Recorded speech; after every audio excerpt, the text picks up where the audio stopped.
நம்ம இட்லிக்கு போடுறோம். பூ போல் வர்றதுக்காக இட்லி அரிசி அழகாக்கு, பச்சரிசி 1 அழகாக்கு, ரேஷன் புழுங்கல் அரிசி 3 அழகாக்கு, உளுந்து 1/4 கப்பு 3/4 அழகாக்கு, மதியம் 1 டேபிள் ஸ்பூன்.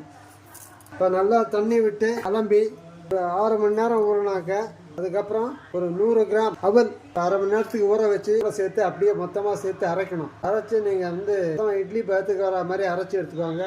இட்லியும் போடலாம், தோசையும் போடலாம், ரெண்டுமே பூ போல இருக்கும்.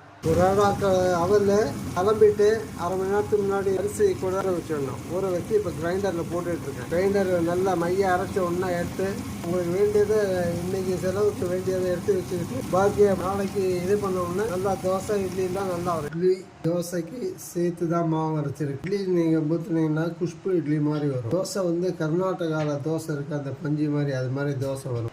லைக் பண்ணுங்கள், ஷேர் பண்ணுங்கள், சப்ஸ்கிரைப் பண்ணுங்கள்.